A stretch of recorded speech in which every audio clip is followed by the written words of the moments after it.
Welcome, ladies, to the Real Estate Investor Show, providing inspiration, strategies, and insight to empower women investors to live balanced and financially free lives. Now, here are your co-hosts, Liz and Andressa. We had the pleasure of interviewing Laura Vanderkam on today's episode. Andressa, wasn't it amazing? Oh my gosh, you got me thinking. Oh my gosh. So she is a time management expert, and we go into everything around time management and just life management and priorities and just really good stuff. I think the thing or the aspect that stood out to me most, I think you ladies are really going to appreciate, was that she broke down the hours we have, not in a day, because we talk about days a lot, but she broke it down in a week. We actually have 168 hours. And then we talked about if you take away a full-time job, you take away 8 hours of sleep each day, you're left with 72 hours of free time. So we talked a lot about many other things, but that was a huge learning. And then we go into how to maximize time moving forward. Yeah. Another point that it just, struck me was the stories that we tell ourselves. Sometimes we say, oh, I'm not spending too much time or enough time with my family. And when you start really tracking it, you might find out that you do spend it. So we feel guilty for nothing, right? So one way or another. So I highly recommend for each and every single one of you to listen to this episode. It really struck me very deep, and I think it's going to do the same for all of you. Welcome back, ladies. This is Liz. And this is Andressa. Welcome back to the Real Estate Investor Show, where we are dedicated to supporting all of you women listening to create more financial freedom in your life, do it in a balanced way, and do it through this amazing, amazing vehicle of real estate investing. So just appreciate you being on with us. And Andressa, always happy to jump into our next interview, that we just interview such amazing, amazing women. And yeah. We have Laura Vanderkam on our call on our episode here today. So Laura, welcome to our show. Thank you for having me. Yeah, we're looking forward to jumping into Laura's story and her expertise, which we're going to get into in a moment. Her amazing expertise that we're all dying to hear more about, and her to give us the secrets about time management. So we're going to get there in a moment. But before we go there, we'd like to always kind of get connected to all you amazing women listening. And whatever comes up for Andressa and I, because we're learning, right? We make mistakes every day, multiple mistakes every day. And, we want to learn with you, right? We're on this journey with you. We're not somewhere and we're just imparting our wisdom. We really view us all together in this community, kind of growing and kind of growing and developing. So I wanted to share something really that comes up for me a lot. And I think it comes up for women, is doing things alone. And, I would encourage you listening, the women listening, if there's any area that you're struggling or you're avoiding or you're just not wanting to deal with, you're probably going at it alone. And here's what I'll share with you. So I have shared this in other videos and things I've talked about, is the idea of systems and processes is just something I don't naturally gravitate towards. I don't enjoy. I don't get all excited about jumping into. And for many months, I was talking about it, and then I was talking about it, and then I was doing more talking about it. And then I'd do a little more talking about doing this, And I forget who I was talking to, but, my husband's like, and I'm not dressed as, both of them have been my counsel here. They're like, Matt's like, if you spent the amount of time you're talking about this, actually doing something, you'd probably be done at this point. And I'm like, that's a really good point. But regardless, I was doing it alone. I felt alone in it. Mm-hmm. So I'm doing a barter with someone who's developing a course, great woman out there, invest her out there, building a portfolio, and we're bartering. We're going to help her. She's going to help us. And she's building a course to help people like us, all the women listening, build systems and processes that don't normally think that way. And she sent me homework assignments.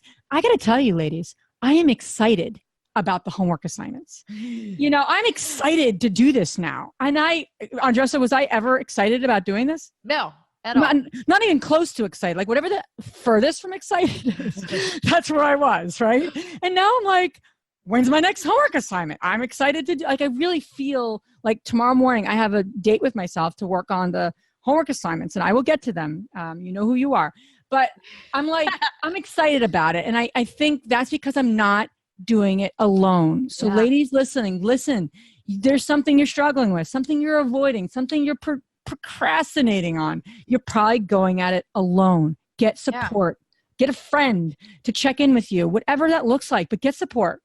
Yeah, 100%. And it comes down to why are you doing alone? Sometimes people don't want to bother others. They think that people already have too much in their plate.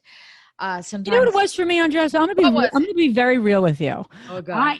I know, right? Not that I'm always real. I think I'm a pretty authentic person. So are you. But I'll tell you exactly what it was. I beat myself up that I don't know how to do this. And more importantly, not only that I didn't know how to do it, but I almost felt ashamed. I know that's a strong word for this, but I felt ashamed that it wasn't already done. And we've been in business for as long as we have been. And I beat myself up. Like, how could we be in business that long and we don't have this? So I felt very ashamed. I felt very not ashamed, but I felt very foolish. That's how I felt, you know? What made you change your mind and really take a leap of faith in a different direction? Well, you get to the point where you know you need to do something differently. I know that my time is limited. I know we're going to get into this. This is a great lead in here, Laura, but my time is limited on this earth, and I think after turning 40, I looked in the mirror and I'm like, I got to, whatever I spend my time professionally, because I do it in a part-time way, has to be fulfilling a big purpose in my life. And some of the things I'm doing in our real estate business is more administrative. And I'm like, it is time that I get this thing figured out and I hire someone. And it's simple, but I just want to do it right. I want to set the person up right. And I want to create more processes and systems and to support our business and support my husband too. So that's why. And it became a point where something bigger was pulling at me. Yeah. What I was doing wasn't working any longer. So well, great segue. What other coaching do you have for me, Andres? So we'll have to talk offline. Andres is awesome, right? I love how she just drills in, right? She's a driller inner. I'm like a skirt around it, and she's a. But anyway, but with that, so whatever you're doing alone, stop doing it alone. Get support, okay? Yes.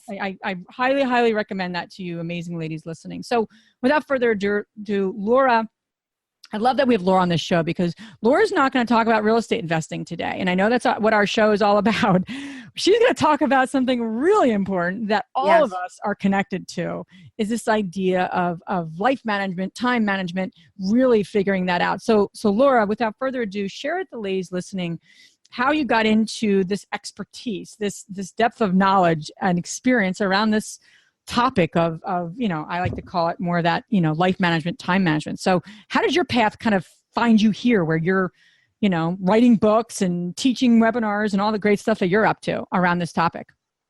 Yeah, well, unfortunately, I didn't get into time management because I was always on time everywhere. I wish I was. I've been late to all kinds of things, which is really fun when people introduce you as a time management expert. But, I realized something several years ago, which, at the time seemed profound, but in retrospect is pretty obvious, that we all have the same amount of time. We all have the same 24 hours in a day, 168 hours in a week. And so when you find people who are doing amazing things professionally, and you talk to them and you find out they're also doing awesome things in their personal lives too, and they're raising happy families or involved in their communities or whatever it is, it's not that these people have any more time than the rest of us. They may have other things going for them. I'm not saying they're not smarter or better looking or whatever else, but they have no access to hours in the day that the rest of us don't. And so we can study how these people allocate their hours, and hopefully the rest of us can take some tips for, strategies to allocate our hours so that we can also accomplish the things that are important to us. So when you were saying allocating hours, it seems that the process of, first of all, figuring out how am I spending my time, right? People say, I don't even have time to track that because that sounds like something else to do. Something else to do. So how can we break that barrier of us like, well, this is really necessary to this is a inevitable process for us to really understand where we are wasting our time. How do you go with that? Yeah, I think it might help to switch that mindset a little bit, that we're not looking for examples of how we're wasting time, because everybody wastes time. I mean, I waste time. I'm guessing you guys waste time. I mean, maybe not, but probably there's time. Oh, yeah. We all waste time to some degree. So figuring out where the time really goes is not about playing gotcha. Like, ooh, you said you were so busy and I thought you just watched an hour of TV. Ooh, it's not about that. It's more about making sure that the stories we're telling ourselves about our lives are true. And we want to make sure we're working from good data. Because the problem is time keeps passing whether you think about where it's going or not.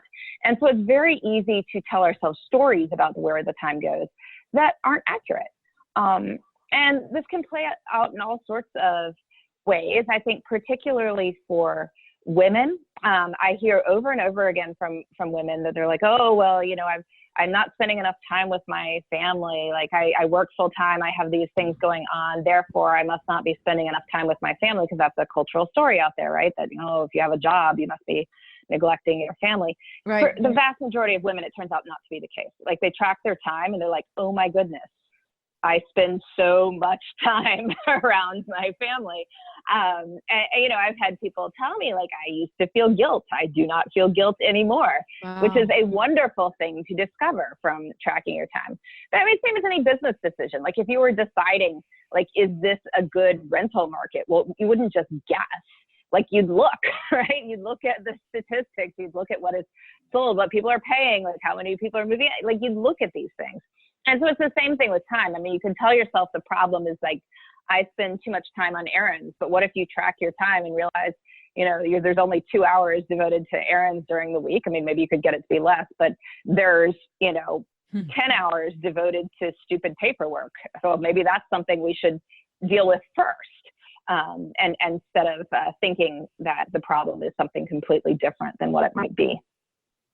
I love this idea of like the stories we tell ourselves. Cause like, as you were giving all those examples, I find myself that way. Like I sometimes have this like mom guilt, like, I'm dropping my kids off and I'm not spending every minute with them, but then I'm like glad to send them away some days, most days now. But like some days I'm just like, I'm so excited about the things I am doing professionally and it gives me fuel. But I do have that mom guilt sometimes. Like, whoever I'm not with, I have this guilt of, well, is that pulling away from something? But you're right. It all does come back to the story we're telling. And is this an empowering story? Is it even a real story? That's a really, really excellent point that we need to look at is you're telling yourself a story. And is it even true? So I love that. That's a great tool to think about. I mean, that's something we can apply. But let's start for the beginning. So, you have these women, ladies listening, they're either beginning their journey in investing or they're doing it part-time. They could be doing it full-time. A lot of women start part-time because it just financially makes sense, right?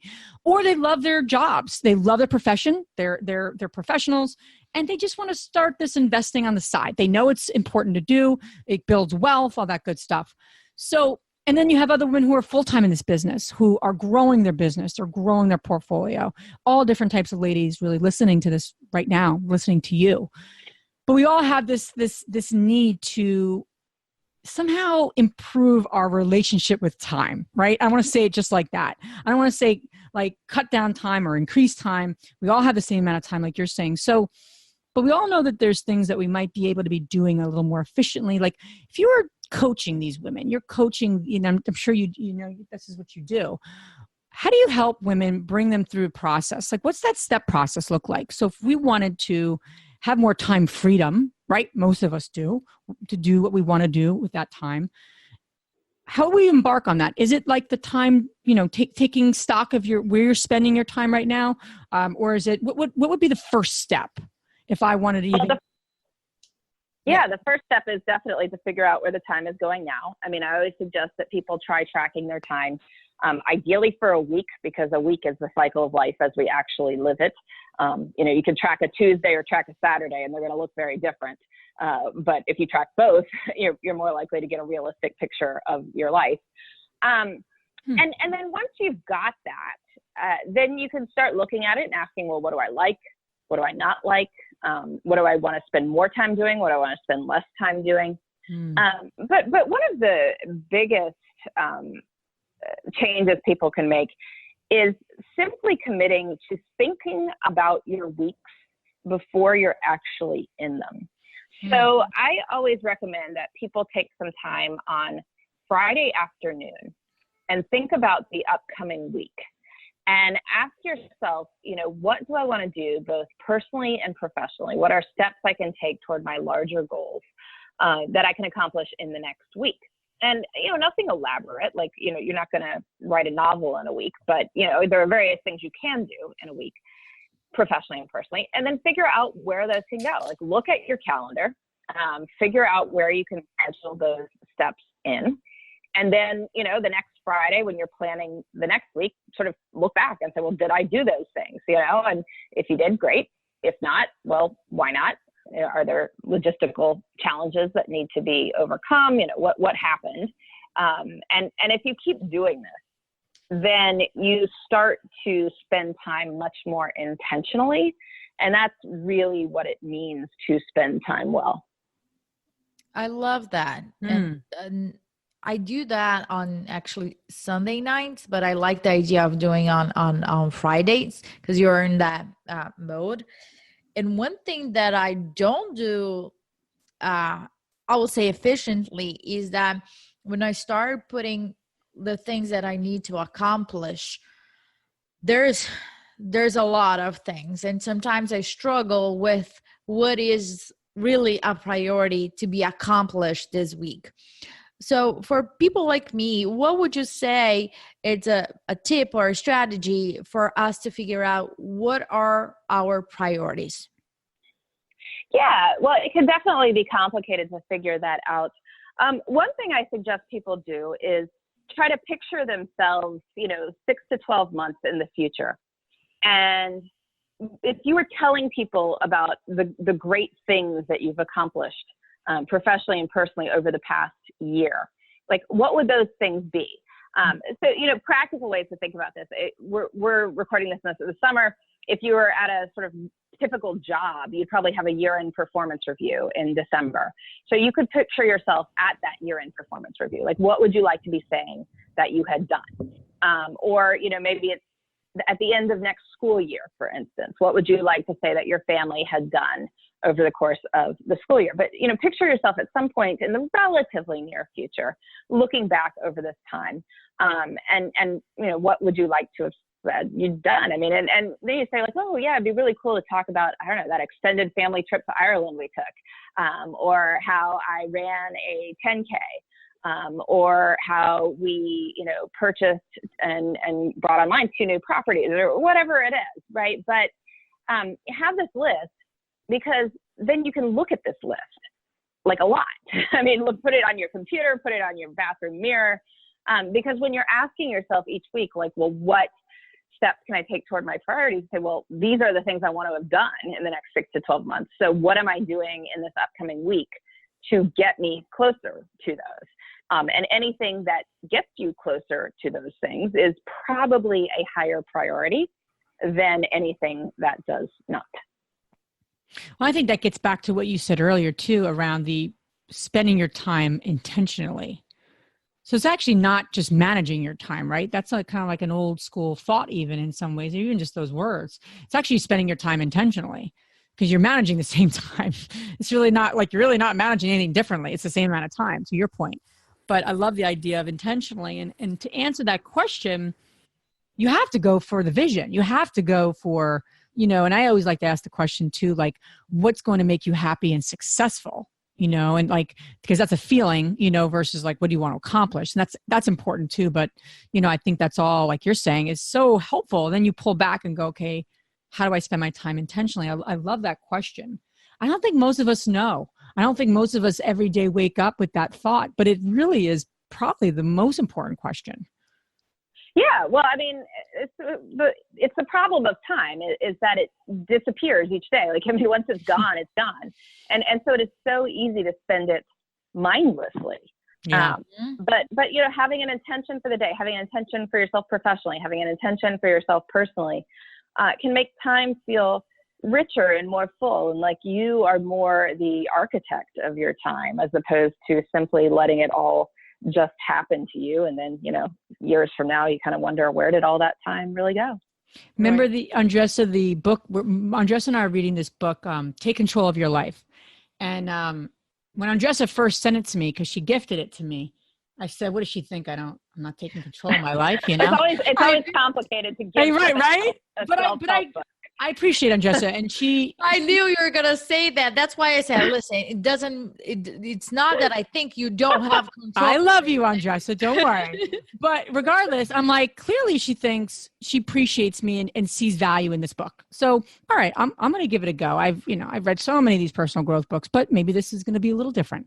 And it has been. I mean, it is a game changer book.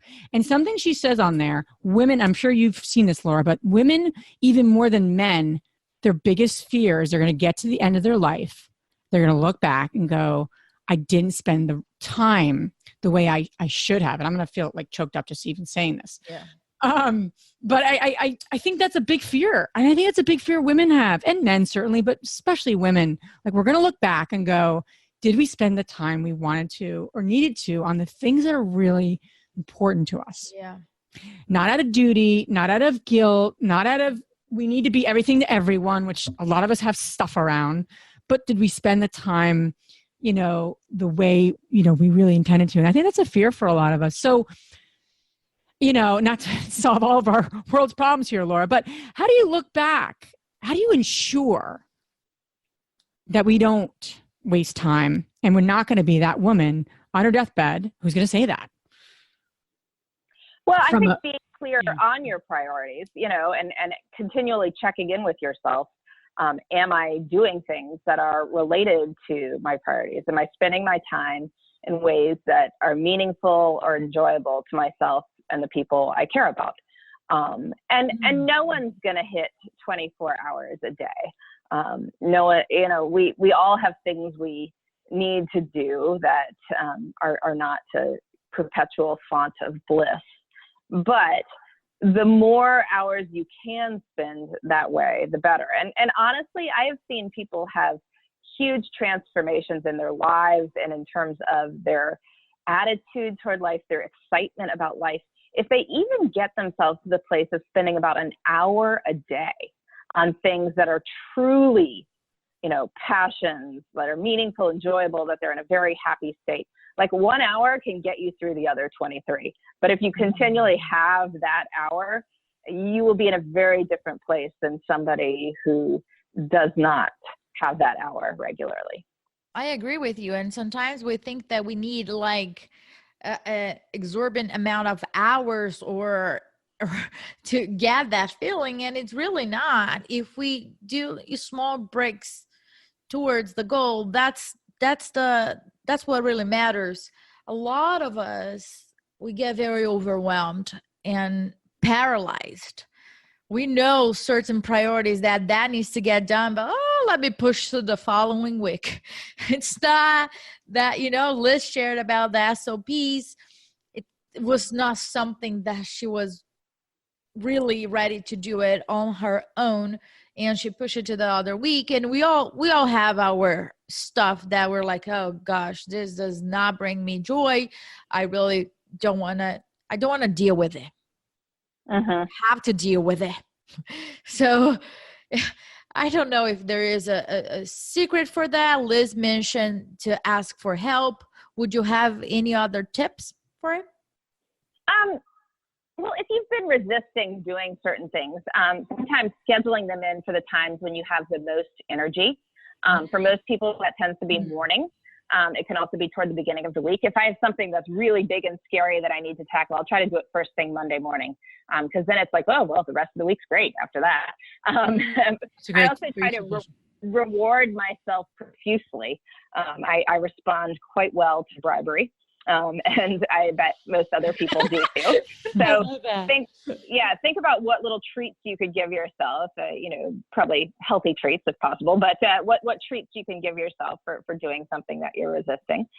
You know, but I think also sort of have the mindset of like, why can't we make time for these things? And one story I tell a lot in my speeches is about, how we make time for the things we absolutely have to make time for. And there's a lady who had an extremely busy life, and she was tracking her time for me for a week, as people do.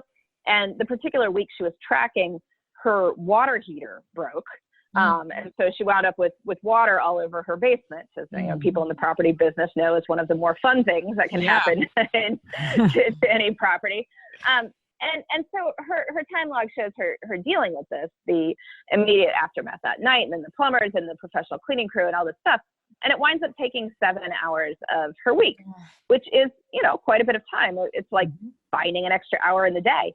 But we talked about this and said, well, if we started the week off saying, hey, like, let's find 7 hours to train for a triathlon, or so, find 7 hours to write that great American novel, start outlining it this week. Would you have been able to find the time? And of course, no, she would not have been able to find the time, because who among us is like, oh yeah, I've got 7 hours just sitting around ready to go. But when she had to find the time, because there's water all over her basement, she finds 7 hours. And I think what this demonstrates to us is that time is elastic. Like, if you have to do something, you will find the time to do it. You will jettison something else. But whatever that something else is, it probably wasn't the most important thing you could be doing with your time. And so maybe we can learn to treat whatever our priorities are as the equivalent of that broken water heater. We need to get to them first. We need to treat them with that level of urgency. And if you can do that, there's no limit to what you can accomplish. I love that. Making your priorities as though like they're life or death, like literally you're dealing with a broken water heater, which we all know is a big deal in real estate, especially if it's, any time of the year, but especially in the extreme times of year in terms of weather. That's a really good point. And you're right though. Like, she found 7 hours. She did it. And so, like you said, if you just brought it to anyone or us, like, no, I can't, I don't have 7 hours, just don't have it.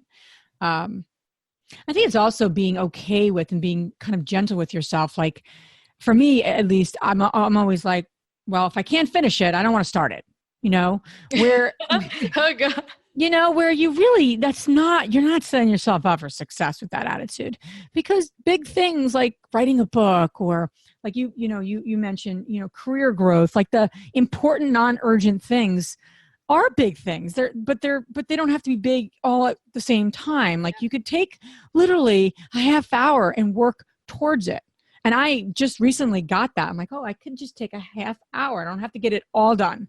Andres and I are taking this course. We're building a membership for the investor community, and we really want to do it intentionally and do it right. So we've invested our time and energy to put this together the right way and roll it out the right way. And I'm like, well, I don't have a half a day. I'm not doing it. And I'm like, I don't ever have a half a day to devote. You're never going to find half a day. Like, that's a nice way of deciding not to do it. Yeah, I'm like, setting ridiculous ideas of how much time things will take. Yeah. Oh, I'm super ridiculous, Laura. That's just an understatement. But so my new thing is, okay, what I 2 hours. Can I carve out 2 hours? Where can I carve it out? And so I talked to my husband. I said, would you support me most Sunday mornings before we go to church? You get the kids ready, and I'm going to go to a Panera Bread, and I'm going to have 2 quiet hours on a non-work day, just to have this like important, non-urgent time, because we're growing this part of our investor community and our business, so to speak. And it's not like a thing I could do just on a Tuesday morning. I have other things I need to attend to. So he's like, no problem. I got it. So he's supporting me there. And I'm like, wow. Can I do this every morning? No, I can't do it every morning.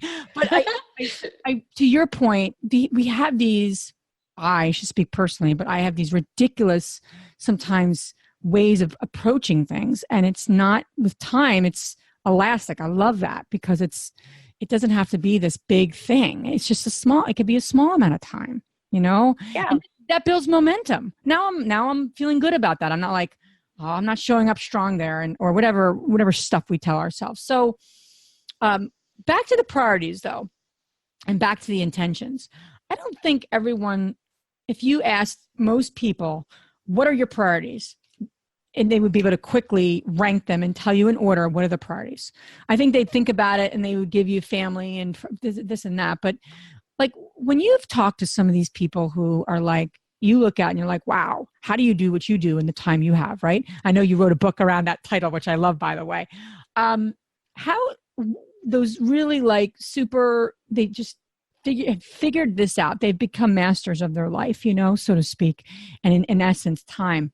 How did they, how have you understood them to kind of break down their priorities, and not priorities they should have, but they're real priorities. They're like true north priorities, right? The ones that get them fired up.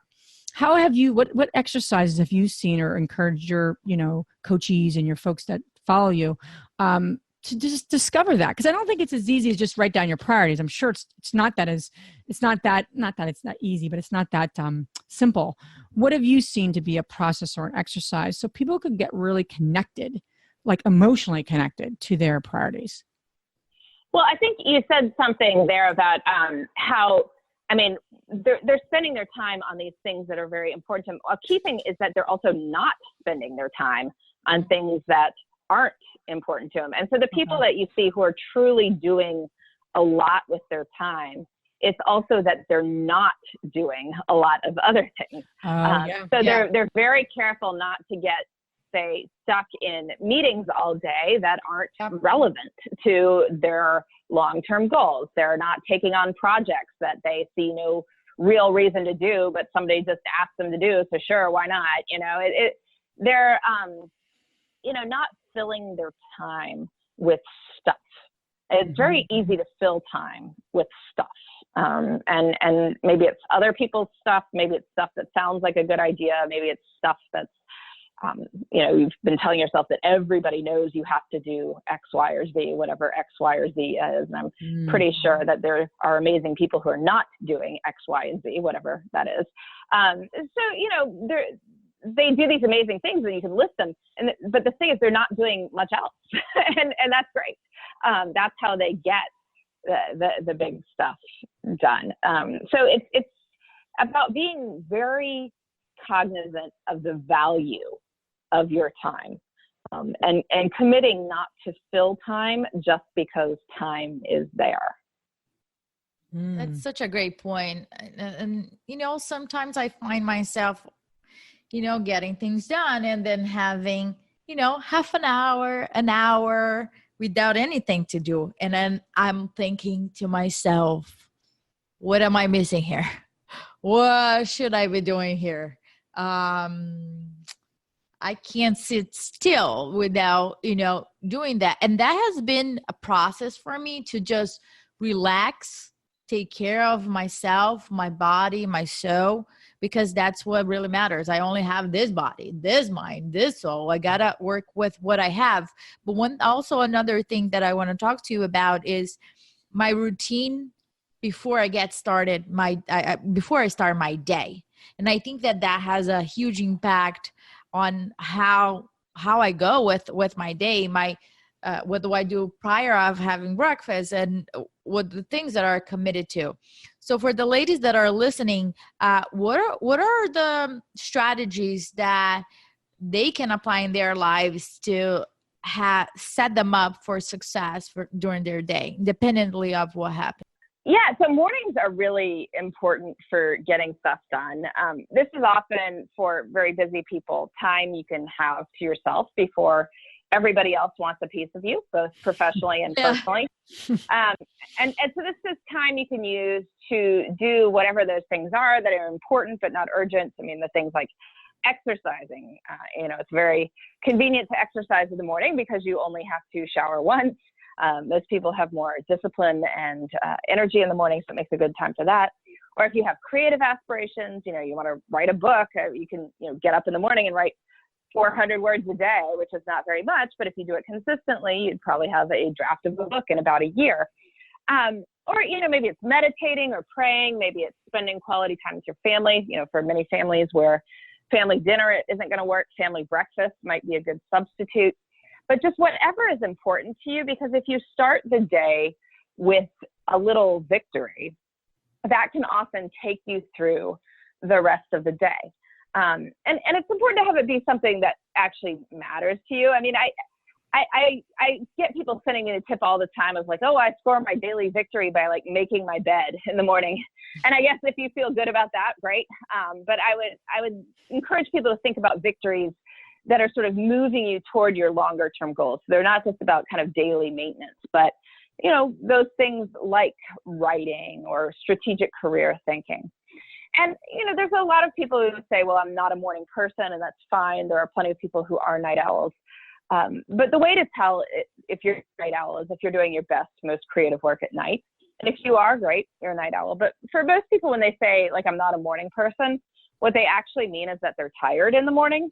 But that's a very different matter. I mean, that's how you went to bed the night before, and whether that has any relation to like the time you woke up and how much sleep you need. Because if you know, you don't magically make hours overnight. So, you know, if you need 7 hours of sleep a day and you want to wake up at 6 a.m., then you need to be in bed by 11. Like, this is not rocket science. You know, figure it out. And, you know, if you do get enough sleep, you can often wake up feeling quite good, and then you can accomplish wonderful things before, you know, the rest of the world is eating breakfast. Yeah, that's awesome. I love the concept of that daily victory. I love that term, because I know when I feel like connected and I have my little time in the morning, or I pray and I set my intentions, I read my visualizations, and you know, it is like a daily victory, because then I can deal with my, you know, my daughter who's doesn't want to get out of her crib, and my son who's, you know, doing whatever he's doing. He makes his bed. He's 5 years old, and then he's very anal about making his bed, and that's a whole other story. But point being is you have that energy to manage the chaos that comes up. And if it's not that, it's something else for other people.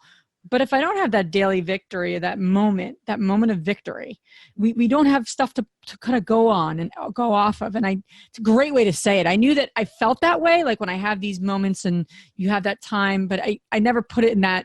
I like that idea of like, when am I having that daily victory? So I build upon that. You look for it and you create it and you build upon it. I love that. I love that terminology, because we feel like winners in our own life. And it's a good feeling, you know, not that we're trying to beat anyone, but we're in our own way, in our own process. I love that. I love that term. I'm totally stealing that from you, Laura. But yeah. And I think you also said something else just to distract for the women listening, is you said, you know, you're it's all about consistency and consistently working on the important, not urgent things. And then you identify those things and you put that on your calendar, and you do the week plan in advance, that's the strategy. You know, that's a very simple strategy, but that really in essence is the strategy. But the question that has to get answered in order to go there and to put those important, not urgent things on the calendar and to feel peaceful with it, and you know, that time's elastic, and to really pull a lot of what you've been talking about, spending time intentionally, is what's important to you.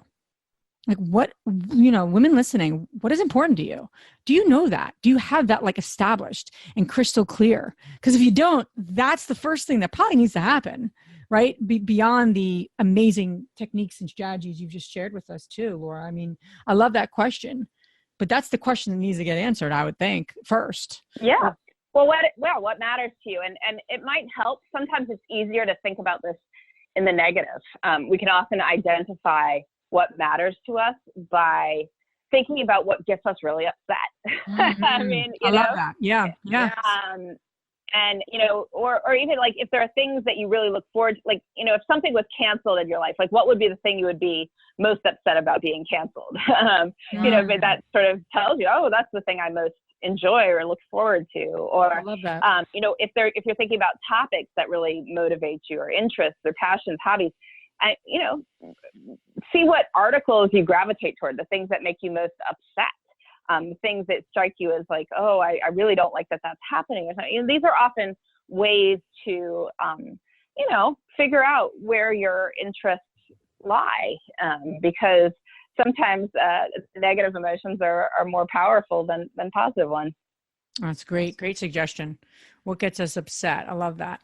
And when it comes to like family, I mean, you know, we talk a lot about the idea of balance, and it might be somewhat made up, but what we mean by balance, especially for the women listening, is, they're growing their wealth, they're building their wealth, they're taking on things in their life to create more financial freedom in their lives, and they're responsible for a lot of areas in our life, right? As women, at the helm of the home, and often, we're still the ones kind of coordinating, all of it, whether it's elderly parents or children or what have you, we're still at the helm of a lot of those things. So the idea of balance might be somewhat a myth, but when we talk about balance on this show, we mean that you're putting time to what matters to you, really what you just literally just said, Yeah.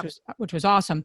So, for any other lasting thoughts or ending thoughts for you around just how to get there, or just I know you have so many great nuggets, so before we transition, I wanted to just give you another moment of time just to think about the women listening and making sure they're spending the time they need to, where they need to, or where they want to, and what matters. So but yeah, any other thoughts you want to leave the ladies listening with would be great. Well, I think one of the most important lessons I've learned from studying time is to think in terms of 168 hours, not 24. So there are 24 hours in a day. There are 168 hours in a week. That is 24 times 7. People say 24/7 all the time. People tend not to multiply it through. But I would save you the trouble. There are 168 hours in a week. And the reason this matters is, people always say to me like, oh, there are not enough hours in the day to get to everything I need to get to or want to get to. And I'm like, well, yeah, sure. I totally agree that there are not enough hours in the day, but we don't live our lives in days. We live our lives in weeks. And if you look at the whole of the week, you often see that you have a lot more time. I mean, just even something like exercise. People say they want to exercise more, and then they talk themselves out of it because there's not a perfect time every single day. It's like, well, I can't because like some days I have to get my kids ready for school, like, or, I can't at lunch because I often have meetings at lunch, or I can't in the evening because, we have all these other activities, or I can't, but there's no one time that every single day is going to work. But you can look at the whole week and say, well, okay, well, maybe one day I get up early and do something. Maybe another day I can do a trip to the gym while one of my kids is at an activity, like do something on the 2 weekend days. And, wow, we just exercised 4 times a week. Like it didn't happen at the same time every day, but it didn't have to. And, by looking at the whole of the week, we see just how much space we have. I love that. I'm never going to say that again. I think I'm going to stop saying that because I probably say that on a daily basis. Right? There's not enough time in the day, but I'm like, you know what? You're right. 168 hours, when you put it in that perspective, it's a lot of time. Yeah, it is a lot of time. Or just, here's a equation that tends to like blow people's minds, but 168 hours a week. If you work 40 hours a week, which is a, sort of standard full-time hours, yeah. You sleep 8 hours a night, so that's 56 hours per week. Like you've still got 72 hours for other things. So that's with getting enough sleep. That's with working full-time hours. There's still 72 other hours. Wow. So it's good Some to simple see math. I love it. How vast time can be. Right. I love it. Oh, you got me thinking. You got me thinking too. I love it. Laura, you've been such a great resource here. I love, just love what you're up to and your suggestions here. I've personally learned so much and will be taking a lot into my life. How can the ladies listening that want to learn more about, the books you've written, all the great resources you have such a wealth of knowledge, where can they learn more about you? Well, I hope they can come visit my website, which is lauravanderkam.com. Just my name. You can learn about my books, my podcasts, and hopefully something of that will interest people. Awesome. And we're going to add all of those notes on our show notes so you guys can go there and get in touch with Laura. And now we're going to transition to our fabulous 3 questions. And the first one is, Laura, what's the most transformational book you have ever read? Well, I'm sure this one gets mentioned a lot, but the first self-help book I ever really read was The 7 Habits of Highly Effective People. And I think it's still sort of one that most self-help books should be judged by because, it's got a lot of stuff about setting goals and figuring out how to put those in your schedule and, thinking about how you can keep your energy up and, going for the long term. So that's definitely a good read. Awesome. The second question is, what's the most powerful routine you do to create a financially free and balanced life? Well, in terms of financially free, I am a saver by nature. And I'm really glad that from the beginning of my life, even when I was not earning much at all, I've always made it a priority to save money, to live on less than whatever is coming in. Because, as everyone knows, if you build up wealth over time, it grows, and it also gives you a lot of freedom. I love never having to do anything. Like, I can always say, no, I don't want to do that project, or that, this is not a good use of my time, because of having that cushion. Awesome. And the last question is, which women, famous or not, has inspired you the most? There's so many amazing women out there. I particularly love following authors who are, writing in this space, the business book space, for instance, because there just aren't a whole lot of them.